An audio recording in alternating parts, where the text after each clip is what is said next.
Good, everybody. Man, this is pretty awesome, huh, guys? Let's go. This is awesome. We got a hell of a program ready for you guys.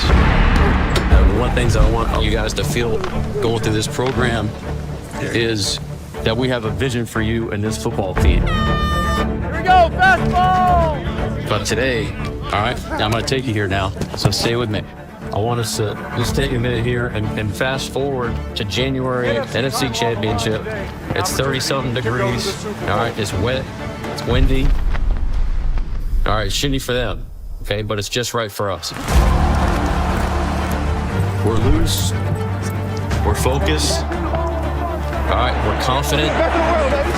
We just spent the last 9 months stacking every opportunity that we had to put us in that position. I got one question. Do y'all feel it? This is what we send the best. Let them know that we the best in the world. Team across from us in the other locker room, okay, they've seen the tape. They know what they're in for. 11 guys playing as one, every snap. They know that we're like that. Fire to the end zone. Ball is caught. They know that they're facing a bunch of men that won't give up. They know they'll face a team that won't die and won't quit. They know. It's inevitable. So let's go to work.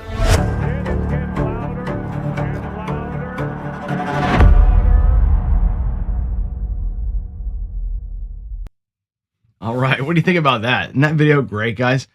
Yeah, I'm a little hoarse, as you can imagine. I'm a little overhung, as you can imagine. It was a hell of a game yesterday. And I just want to say I called it. I called every bit of that thing from 3 weeks ago. All the way through, I called it. I just want a little bit of props from the group. I know I'm not a sports bettor, but I called it all. And that was a hell of a weekend. Anyway, we'll actually talk a little bit about the game probably tomorrow. I'm gonna have a guest on tomorrow. We're gonna talk through it a little bit. A lot of and we'll talk about this today at the end of the show too. There's a lot of parallels, I think, with that game.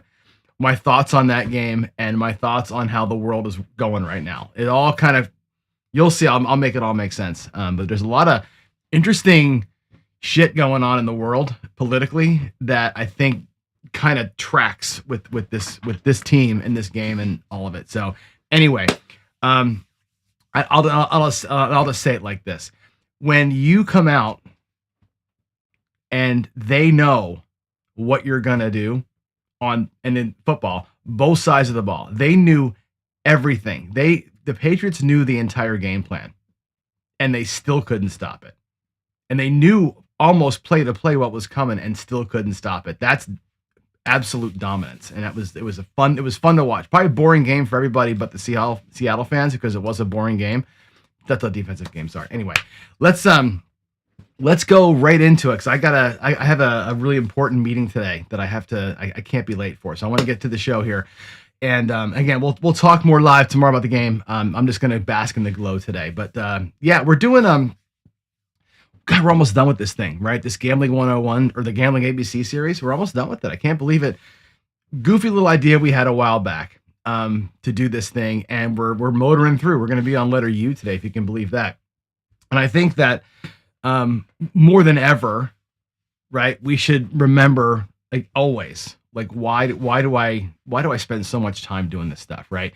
And hopefully it's a little bit about why do you guys watch, right? I hopefully, what is going on here? Why is my hello? Come on, change the thing. It's not changing the thing. What is happening here? Why is my oh, there we go. Okay, for some reason my PowerPoint wasn't moving forward. We know that the casinos are in this kind of war with us, right? Like, they're there to kind of, their business model is take all your money. And I hope that through the course of my old Gambling 101 through 401 series and through this ABC's of Gambling series and what's coming up next for us, that we are learning to develop tools to fight that, right? Learning to develop ways to not get bankrupted. Now, you're not going to win all the time, right? Hopefully you win, but you're not going to get bankrupted. And that's kind of what I'm really after here, is to make sure that we don't get destroyed by our friends at the casino. And why is my seriously not working? What is happening here? This, for some reason, Come on. I have to click it every time now. Okay. I guess I got to click it every time. Anyway, the tool set that we're trying to build here is this one. It's this idea of understanding your bankroll, your risk profile, the way that you identify the times to lean in and leave, having discipline to do it all. You know, my wife made fun of me yesterday, as a lot of other people probably do too. I'm sure I'm not the only one I'm sure I'm the only one that thinks the way that I think in most cases, right? And she says to me, "Why didn't you bet more on the Seahawks?" Right? Because I had this joke, right? Not a joke, it's the truth. I bet five or $10 on the Seahawks in April, right? And I made good money on that game yesterday. In the end, she's like, "Why didn't you put $100 on it?" I'm like, "I didn't have $100. I had $100 in my pocket, and I did, the Hawks, the Mariners, the Phillies, the Eagles. I did, I spread the money around." And she's like, "I'll never understand why you just are happy to grind out $350, $100, $900. Why don't you just go for the jugular? You're good at craps. You're good at this kind of stuff. Why don't you just go for it? Who the hell is out there trying to win $100?" And I'm like, you know what? I'm happy with a bunch of small wins stacked up. I'm happy with that, right? I set goals. My emotions are not part of things, and I have discipline, right? And it's like I'm not wired to go, to the floor and go to zero every single time. I'm just not wired that way. Even though my stop loss is zero, I'm still not wired to just light my shit on fire all the time, right? And I know she is, and other people are too. So anyway, I just thought it was funny that she said that to me, and I'm like, here, this right here is my life, right? This is the reason why I have a YouTube channel. The reason why I'm happy to go live to 21 people instead of 1,000 people. The reason why I'm happy that 200 people watch these videos every time we do them is because that's 20 people and 200 people that are getting a good message. And I'm hoping that this message sticks and resonates with everybody. And that's just the dream that I have. So anyway, that's why I do it. And so here we are in the ABCs, and I got to change the look here. So hold on, there we go. The ABCs of Gambling is a series that we came up with, which is kind of like, it just more than anything, it was fun. Let's find ways to kind of, find words that start with each letter of the alphabet and talk through the gambling stuff about those words. That was what I wanted to do. And now we're on, if you can believe it, we're on the letter U, which is kind of fascinating, really. That we've gone through the entire alphabet. And it's funny, some of these letters are hard to find things with. U actually wasn't that tough. This is like, I think a little bit about underrated concepts, right? So things like, everybody wants the secret sauce, the card counting tricks and the killer betting systems and the hot tips, right? From the guy who knows the guy, whatever. But the things that really save you money are boring. They're fundamental, and most players will just go right past everything because they don't really sound exciting, So today I want to cover some of that stuff. Like understanding games before you bet on them, thinking in units instead of dollars, knowing what the up card means in blackjack, right? Finding games at better odds and locking in profits before we give them back, and dealing with the guy who thinks he knows everything. None of it's flashy stuff, right? But it all does, I think, kind of work. So, with that said, let's jump in and talk about understanding the game. Now, we did a letter back called K. And the word for K, one of the words, was knowledge. You harken all the way back to John Patrick, right? Part of the Big Four is knowledge, understanding the games. And I think I can't overstate this. Most of the games are pretty simple for the most part, but a lot of people just play for the sake of playing. Most recreational players don't really understand what they're playing. And I have made this mistake walking by the Mississippi, whatever the hell that game is, right? And I tell the story. I burned a few $100 on that. I burned money on UTH just because I wanted to try it. That's freaking stupid, right? If you don't know the game, don't play it. If you don't know, or if you only know the basics of blackjack, get close to 21, but don't go over, right? But then you're asking, why are you hitting, a 12 against 12 and not a 3? Why are you standing on it? They don't get what's going on because they haven't studied it, right? Ask them what the house edge on their table is. they don't even know that it varies based on different bets or different decisions that you can make, right? They know craps is a dice game with all the yelling and the screaming, but they don't know the difference between a place bet and a buy bet, or the odds, how they pay zero house edge. People throw money in hard ways and horns, they carry these enormous edges because they think it's part of the game. They hear people doing it and they just kind of follow along, right?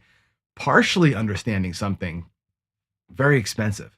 And I'll give you a real example. And again, we'll go back to blackjack. If a player who kind of knows basic strategy, but they wing it on the close ones, right? A soft 17 is a tough hand. Soft 18s are tough hands, right? Split decisions, surrender situations. Those people are adding 0.5% to a full percent to the house edge. And it may seem like I'm splitting hairs with some of this stuff, but if you think about this, and I give the same example a lot. You're playing $25 a hand, right? 70 hands an hour. It's $9 to $17 in expected loss, depending, right? Over a 3-day Vegas trip. If you're tripling or quadrupling that edge because you don't know what you're doing, that goes from $200 to $400 over the course of a long weekend. It's a big difference when you're getting it wrong, right? So the rule should be this: before you spend a dime on any game, you should be able to explain it to somebody in 5 minutes, not just like how to play, right? Explain the strategy, the key odds, the mistakes people make. And if you can't teach it in 5 minutes, then you don't know it well enough to bet on it, I would say. And I'll give you an example. Like, one of the ways that we talk about craps a lot, and I know Dylan's out here, right? The skill 66. And if you understand that, you can explain it to somebody in a minute, right? You play 66 inside. That's $15 each on the 5 and 9, $18 each on the 6 and 8. If an inside number hits, you get paid $21. You toss them $1 and you say 22 inside press. And now they're all at 88. Now they're all up a unit. It's 88 inside. The next hit, you have a choice. Pull it all down and walk away with $50 in profit. Stop playing. Or reduce your bets to 44 inside, or 44 across on a $5 table, or 32 or 22 inside. 2 units per number. Lock up 5 and keep rolling. You have all the choices, right? That's the whole strategy. An entry bet, 1 press, a decision. Take the money or reduce down and keep playing. If you can explain that clearly and really understand where the money goes, how it gets paid, how the press works, and what the next move is, if you can't explain that, you don't understand it. And then, therefore, I would say you shouldn't play it. What happens when somebody doesn't understand it, they've heard 66 inside or heard skill 66 from a YouTube video, they throw $66 out there, it hits, and the dealer asks what to do, and they go, we're going to press. Well, how much? And what ends up happening is they press it all on one number. They don't really know what they're doing. And they miss the whole point of the play. They don't know what the press costs. They don't get the changes coming back. And there's no plan for that second hit. And when they wing it, they wonder why their profit wasn't right. How come I'm not playing for free? I thought I was going to be out of the hand. Where'd my money go when the 7 comes? It's the same strategy, right? But one player's got a plan and understands the decision points. The other player heard about it and they're improvising with actual money. Like, don't improvise with real money. There's a difference between understanding and knowing. And that's an important distinction, right? So a good test for you to kind of go through, like before your next session, answer the questions about your game. What's the house edge? What's the single most common mistake players make? What's the one rule variation that changes the math? And those are really weird questions, not about your bets, but they test your depth of knowledge of the game. You should know those answers before you go out there and just go and hope to God something happens, right? If you can't answer those types of questions, you have homework to do. So I believe that half understanding these games mean that you're only halfway playing it. Know the rules, know the math, know the strategy, so you're playing cold. Otherwise, you're gonna pay. You're gonna pay what we call the ignorance tax, and we don't want to see you guys doing that. So, all right, next. Pardon me. I know I'm losing my voice here a little bit, but let's talk about betting in units. So when you ask most gamblers how much they're betting, and I think sports betting is a great example of this. Like I said, I don't sports bet because I haven't really done the super deep research on how to really rock it. But you talk to Chris Dice Degen, he's a great sports bettor, and all he talks about is units. Sports bettors talk in measures of units, not ever dollars. Never dollars, it's always units. Yes, most gamblers, how much they bet, and they'll give you a dollar amount. I'm a $25 player. I bet $100. I'm a black chip guy, whatever, right? Dollar amounts without context are meaningless. A $25 bet is completely different if your bankroll is 500 than if your bankroll is 5,000. In the first case, you got 20. In the second case, you got 200 of them, right? It's a whole different worldview when you look at the unit size relative to your bankroll. And those are two completely different risk profiles. If you're not thinking about that, you're flying blind, right? And the fix is simple. You're thinking units. A unit is your standard bet size, whatever it is, right? It could be a green, it could be a purple. It doesn't matter what the unit is, as long as you understand that unit relative to your bankroll. And once you make that shift of not looking at them as dollars, as looking at them as units, everything else will click for you, right?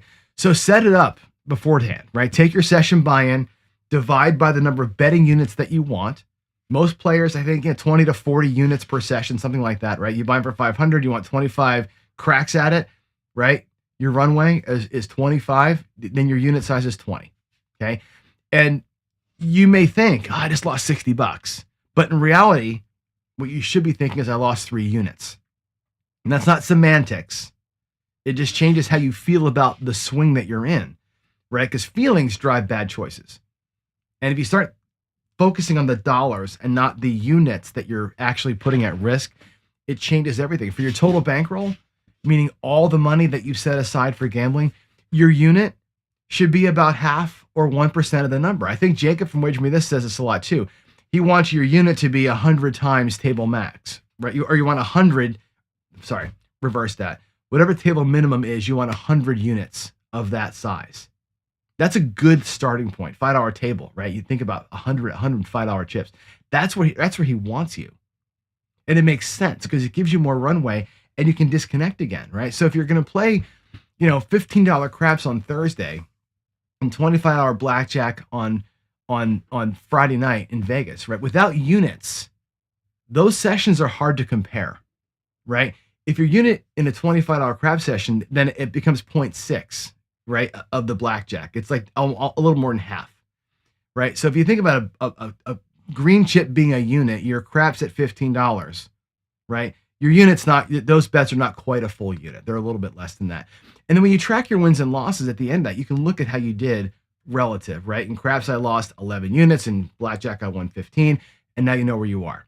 And if you look at your year in terms of a unit, your money looks different too. You can look at your records and say, well, look, I was up 47 units this year. And again, 47 units might be $47 for some people, right? For a lot of people I play with locally, it's probably what it is, right? But for some of you, 47 units could be 4,700. It doesn't matter. A unit is a unit, whatever you decide the unit is, right? And if you're compounding your wins, $47, 47 single units 1 year. If you won 47 units or 50 units the next year, but you compounded your wins, instead of it being $47, now it's $100, right? Because you're making bigger bets. Okay. Track results over your sessions. Maybe in session 1, you win $150 at a $25 game. Session 2, you lose 45 at a $15 craps table. Session 3, you won $200 at a $50 blackjack game. In dollars, you're up 305. But in units, that first session was 6 units. The session 2 was -3. The third session was a +4. You're up 7 total. Now you can see how your performance actually is relative to your total risk, right? And then we could talk again about compounding.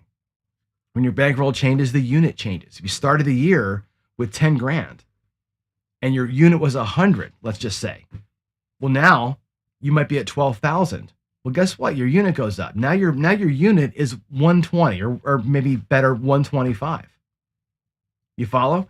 As your bankroll gets bigger, so does your unit size. So the same number of wins in year 2 versus year 1, the money becomes bigger because the unit size grew. Make sense? If you're down to 8 grand, by the way, you lose a couple thousand, your unit size has to now drop. Now, instead of it being a $100 unit, you're betting $75 units. And you change as your bankroll changes. The unit reflects reality, not where you started, not where you wish it was. So I think thinking in units, not dollars, and calibrate your bet sizes based on your bankroll. And I think that makes everything, it makes your tracking more meaningful. It makes the decision-making process kind of, you can divorce yourself from that because the units kind of declare themselves. It's a small shift, but it really changes, I think, pretty much everything. So, all right, there's your chat on units there. I gotta use the mouse to move. All right. What about the up card in Blackjack? So Blackjack is based on this, right? You see your two cards, of course, right? And one of the dealers, that's their up card. If you've never played Blackjack before, that's how it works. You see your two cards, the dealer shows you one of their cards, one of them is hidden. All the basic strategy revolves around that setup. Your two versus their one. And it's an easy and obvious split at the start of the game. And all you need to memorize, by the way, is this. It's very, Blackjack basic strategy can be, I'll show you the cards, right? It can be complicated, right? There's easier cards, and then there's harder cards that have more shit on them, right? To figure out and remember. And you go like, God, it's a lot of memory. But really, it's simple. If you think about the core of it. Cards 2 through 6. If a dealer shows you a 2, 3, 4, 5, or 6 as their up card, they're vulnerable. They're in a bad spot. We call that a stiff hand. If they show a 7, 8, 9, any of the 10 valued cards, or an ace, they're strong, and we call that a pat hand. That's the whole thing, right? This bullshit about pretend they got a 10 beneath, it's all crap. Look at the up card. 2 through 6, they're in trouble. 7 through ace, you're in trouble. That's the whole game of Blackjack. Now, basic strategy has nuance to that when you hit stand, right? But think about that. When they've got a 2 through 6, they have a real chance of busting. They have to hit to 16. So they're going to have to take cards, most likely. With a low card showing, they're more likely to draw into a bust. When you see those cards, the basic strategy card, as you'll notice, starts shifting towards protecting what you have. You'll have a 4, they'll have a 5. You'll protect that 4 because you could take the bust card. Let them have it. That's the idea. Let them blow up. When they have a 7 through an ace, you assume they're going to make their hand, right? Strategy then shifts towards trying to improve your hand versus protecting your hand. Even if that means making a bust, you're going at it a little bit. And that's why the same hand, your same hand, requires completely different plays depending on what they have. You have a 16 against their 10, you hit because they're probably going to beat you anyway, so try to improve. You have a 16 against their shitty hand, against one of their stiff hands, guess what? You're going to go after it, right? You take that, you let them take the hit, right? So here's some interesting numbers. A dealer showing a 6 will bust about 42% of the time. These are actual numbers. The dealer showing a 7 only bust about 25% of the time. So that one little number from a 6 to a 7, because they have to take the hit on the 6, most likely, they're going to bust almost half the time, a little less than half the time. But they're having a 7, 25%. It reduces their risk of busting by almost half. Isn't that crazy? The 16-point swing. And it's why the 6 and the 7 are on opposite sides of the strategy. Again, basic strategy figured this out for us, right? The mathematicians figured that out. That's why you hit or stand against a 6 or a 7. So a gut check, again, make it simple for yourself. If the dealer shows a 2 through 6, you're thinking they're in trouble. If they show a 7 through an ace, I'm in trouble, right? When they're pat, you're playing defense. When they're stiff, you're playing offense. That's really what it comes down to. You double down when you have a chance to take an advantage. Let them take the risk. Basic strategy is nothing more than that. It's just a mathematical response to be optimal, right? Against every possible up card from the dealer. And it's fun to dig into why, and maybe at some point after this series, I will dig into why. We'll lay the cards out here on the desk, and we'll really go through why every decision in basic strategy was created. Like, what is the real odds of you with a 2 showing, you have a 12 and they have a 2? Why do we hit that hand? We'll take a look at why we hit those hands and really bust the math out. But as fun as that is, you don't have to know. You just have to remember what to do. And it all comes down to who's got the hammer in a particular thing. And that's really all that it matters. Okay. Their up card tells you all you need to know. And if you learn what that means and your decisions come based on that, you'll be just fine. All right. Next up in the letter U is Undervalued Games. And we've talked through some of these things before, but I think it bears repeating. You walk through any casino, right? And you'll see where the crowds are, where they at, right? Blackjack tables are always full. And walk with me. Let's take a virtual walk through the casino. You know exactly what I'm going to say here, right? The blackjack tables are generally speaking pretty full and people are pretty much engaged, right? The craps table, either they're fully empty or they're fully full. There's no in between at a craps table. Like the table either just everybody won a bunch of money and cashed out. They all got their asses kicked and it's empty, or it's hot, right? Those tables have their own energy. Baccarat, zero energy. Their tables are lower in most cases. They're sitting down, right? It's all this brooding and all this kind of crap, right? There's no vibe to that game. UTH, Mississippi Stud, or whatever the fuck that game is called, 3-card poker, who's there? Husbands and wives. It's the girls with all their fancy shit on. They just got out of dinner and they're having some fun at some random ass game, right?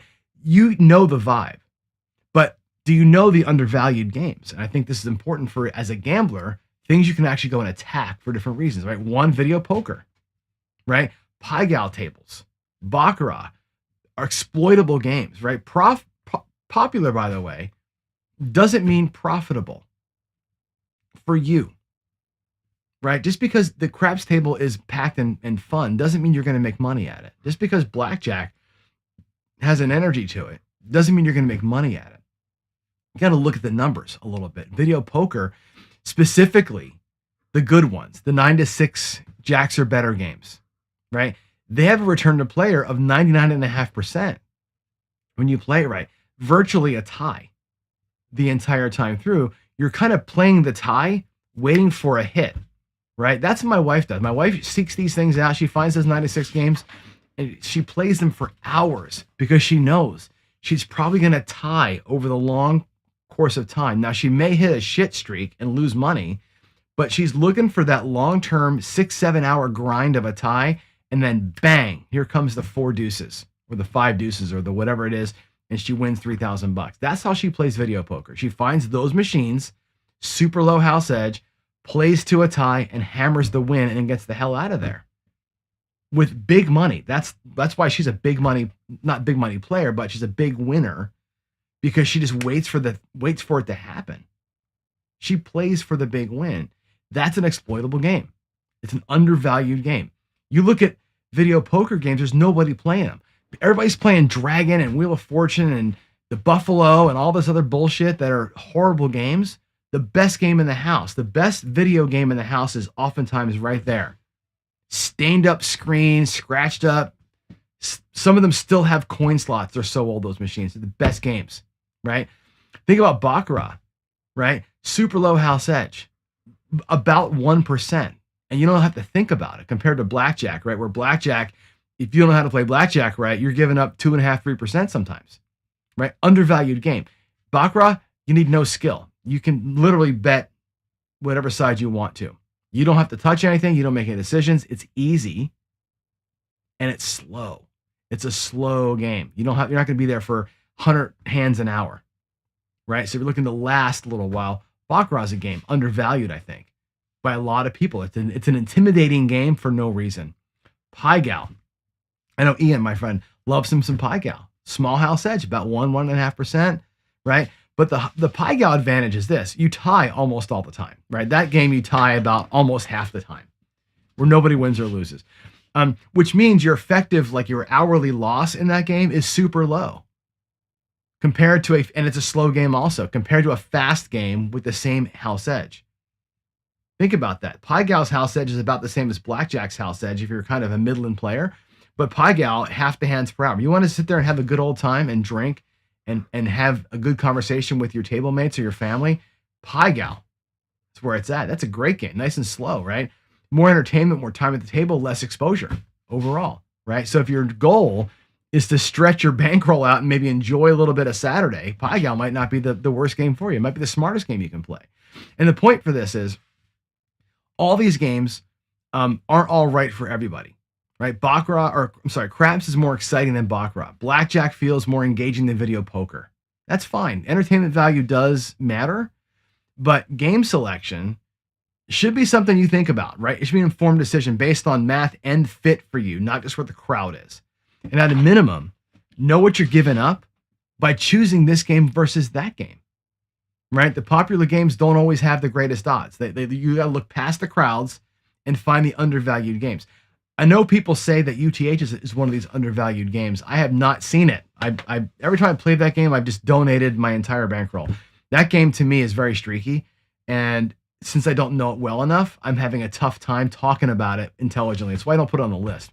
But anyway, let's look at some undervalued games, and I think it kind of leads us into this, which is this idea of upping and pulling. And I think whether the game's got great value or a little bit of value, whether you're looking at units or dollars, when you're compounding your wins, all these things we talk about, right? Always be collecting. Regression systems, right? Up and pull type systems, betting systems, right? This is how you make it all come together, right? Up and pull to me is dead simple. When you're up, pull some profit, pull it off the table out of play. Not later, do it right now. And not in your head, actually do it. And that could mean your bankroll or the bet.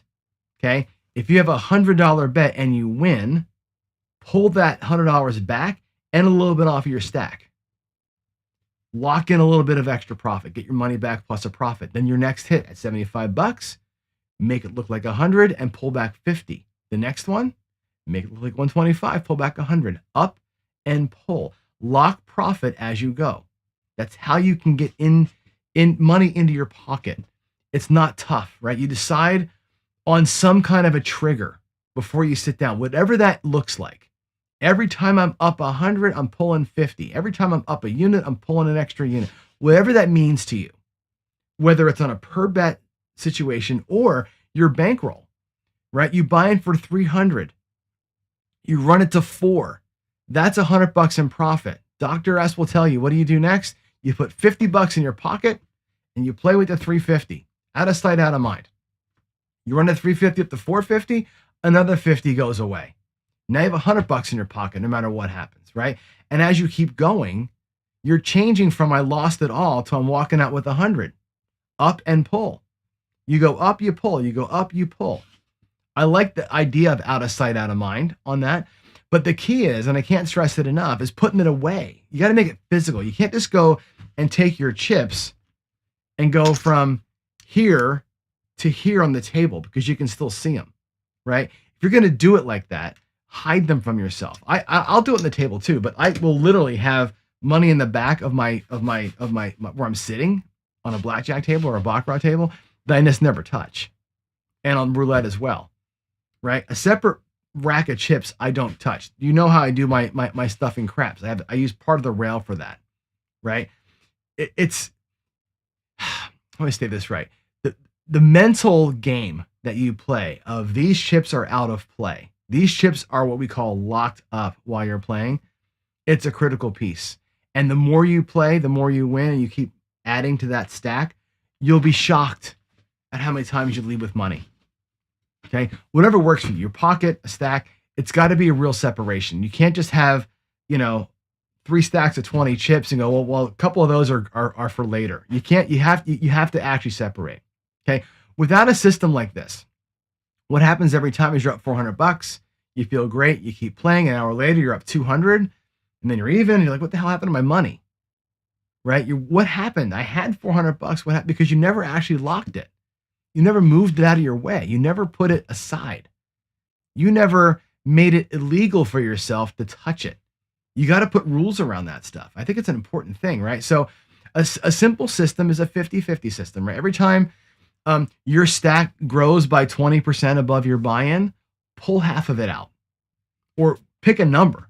You buy in for 5, you go to 6, that's $100 in profit, pull 50, play 50. Now you're at 550. You go to 660 or whatever, another $110 in profit, fantastic. Pull $55 off that thing. And keep building a floor that gets higher and higher. It doesn't change the house edge. It doesn't change, the streaks or anything else. It just changes your outcome when you do this. Whenever you get up, make sure you pull something. It's so important to keep money aside, right? It's the grinder mentality that I'm telling you, the grinder mentality And you get really good, by the way, of playing with that short stack. You get really good at playing with the short. I'm telling you, buy them for 5, go to 750 shit, pull $500, pull 525 and put in your pocket. That's your money back plus $25. It's enough for a cup of coffee. You got $175 sitting there. Play with the 170, turn that 175 into another 500. That is when you get good. You start short stacking and playing great with tiny money and growing that up. That grinder is taking money home. The casino hates that guy. They hate me because I do that every single time. They hate guys like that. If everybody did that, they would hate it. I like doing things they hate, quite frankly. So there's your up and pull on the table with each bet, like a regression up and pull system, or as a full bankroll. Either way, the notion of locking up money as you're playing is critical to success. All right, the last thing on the letter U, and this is just kind of a fun one, which is the unsolicited advice. Okay, now don't be this guy. We've talked about this. Unless you're asked to be this guy, don't be this guy, right? You're playing blackjack. You got a 12, dealer's got a 2. You hit and you bust, right? Which is the wrong move, by the way. The guy next to you goes, you, right? And gives you the look, right? Now, granted, they may be right in that case, right? But it's nonsense and it shouldn't bother you. First of all, you didn't take that guy's card. You didn't take the dealer's bust card. That whole thing is fallacy, right? But your decisions don't affect other people. That's the thing. The cards are fixed in the shoe. Yeah, you took the wrong card and the person next to you gets a different card. For that one hand, it might have felt bad. But it was just as likely to give that guy his 21 as it was to bust him on the next hand, right? There's no universe where the math says that card was supposed to go to the dealer or any other meaningful sample. Your decisions don't matter. And oftentimes that guy doesn't know his own thing. I've seen people give me grief for making a move that they don't understand and then making a worse move themselves later on, right? People who give you advice at the blackjack table or the baccarat table or the, God forbid, the craps table. Good Lord, these people on the craps table that think they know everything drive me crazy, right? Most of the time, they're not really upset with you. Now, some people do get upset if you buy in mid-roll, whatever. They're not really upset with you. They're upset because they lost. And they probably lost before you rolled up. And then you got to blame somebody. They can't blame themselves, right? If they're being honest, they can't blame anything other than random happenstance, right? But they got to blame somebody. Half the time, the advice you're hearing at a table is wrong, number one. Half the time, it comes from a bad place, right? Bad plays that real people have told me to make with confidence, I get shit on, right? And the practical part is this: you're not obliged to justify your play to anybody. If you're playing the dark side in craps and somebody doesn't like it, I don't care. You don't have to justify why you're doing it. And I've fallen into this trap too. Like, hey, I'm playing the horseman. I'm not really playing dark side. Doesn't matter. I'm playing my game. I'm playing against the casino, not you, right? Whatever. Some people will just tell you, I'm scared of the 16. I'm not going to hit it. Okay, fine. They're playing their game. That doesn't affect you. You don't own the rules of the game. You don't get to tell that guy he should have hit his 16 against the 17. You don't get to do that. Just like they don't get to do it to you. And I think that table talk can be great and it can be vile at some point too. It can be vitriolic. It can be a little toxic sometimes, right? So, hey, you know what? Thanks, I'm good. Normally shuts it down, right? If they persist, silence works better. You're not there to teach class, right? You're there to play your game. And again, the flip side of that is important, right? If you see somebody splitting 10s against a 6, you unless you're being asked for your advice, what should I do here? You got a 20, pal. Like, hold on to it, right? You got to just bite your tongue unless you're being asked, right? If you're with friends, different story. You're with family, different story. But unsolicited advice oftentimes reduces the vibe of a table from here to here, because nobody gives two shits about what you think, nor should you about what they think. But that's the problem, right? People are people. Your advice won't change what they do. It'll just annoy them. And I think, why would you purposely annoy somebody? To me, that's just, what it is. Keep it to yourself, play your game, let them play theirs, and save your energy for decisions that matter to you. And that's only it. All right. So that concludes letter O. Let me go here and here, or letter U rather. So none of what we covered today really is going to make a great casino story. Let's be honest, right? Nobody's going to lean in a dinner party and say, let me tell you about the time I bet in units instead of dollars. Like, it's boring. But after years of teaching this and after 30 years of playing, what I know is that the flashy stuff gets the attention. The ATS with black chips on it gets all the attention, but the fundamentals get the results, right? Understanding your game completely before you sit down gets results. Thinking in units so your bets match your bankroll garners results. Knowing what their up card means before you make a decision. Why basic strategy works matters. Finding games that pull the crowds in and walking past them because the math is wrong for you matters. Pulling in profits and saving them before you give them back matters. Ignoring the so-called expert who's somehow down $500 telling you how to play matters. The casino does not beat you with complicated tricks. It beats you with simple math applied over time. That's it. Your counter strategy, that guy's counter strategy, doesn't have to be complicated either. You apply discipline. All right, next up, one of my favorite letters, V. And quite frankly, we could do, let me get back to a different scene here. We could do, where's my questions and answers? We could do, hold on, where's that one? There we go. We could do the letter V for a week, right? One word. Who knows what the word in letter V I'm going to talk? What's my word in letter V? Y'all should know it, right?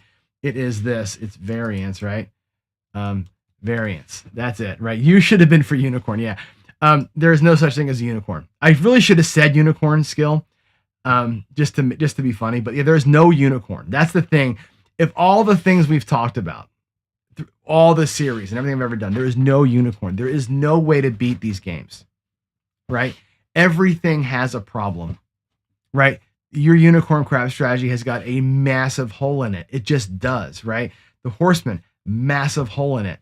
The bankroll, or what do they call that? The paycheck plan that Ken and what am I losing the name of that plan? The Ken and Whalen thing is massive hole. Every strategy's got a massive hole, right? We have to be honest about that. There is no unicorn. Maybe that's the close for letter U. There is no such thing as a unicorn. Don't chase it, right? Play the way that makes you feel the most comfortable, right? The way that services your end goal, right? If your end goal is to hit a home run, find a way to play that hits home runs that you're okay with. If your way to play is to grind out a daily 10%, find the way to do that satisfies you. You got to be okay with what you're doing. And that's the hardest part, I think, for most people to come to grips with, is being satisfied with what they're doing and being in touch with it. So there's that. All right, I'm going to go ahead. I don't see any questions in here at all. Do I? No cues? No, I addressed the unicorn thing. That's it. I guess that's it. It's 8:14. My meeting's at 8:15. We're perfect. We're in exactly the right. We ended on the perfect time. All right. Last thing for you today then is this. The inspirational quote of the day is this: just because you lost me as a friend, I love this one. Just because you lost me as a friend doesn't mean you gained me as an enemy. And here we go again. We can talk about the player with the unsolicited advice. We can talk about Crap's friends who have left us, right? We can talk about also, because we applied to family members. I have family members who have disconnected over politics. My response is this: just because you lost me as a friend does not mean you gained me as an enemy. Why can't we think like this in our world right now? Right? I still want you to eat, just not at my table. That's okay. It's okay to be here. It's not okay to be here. And that's I think, something that most people don't really understand, unfortunately. So take that with you to your jobs today. Love y'all. God bless you. I'll see you tomorrow morning, and you have a great Monday. Let's hope this is a great week. God bless everybody. Talk to you tomorrow. Bye.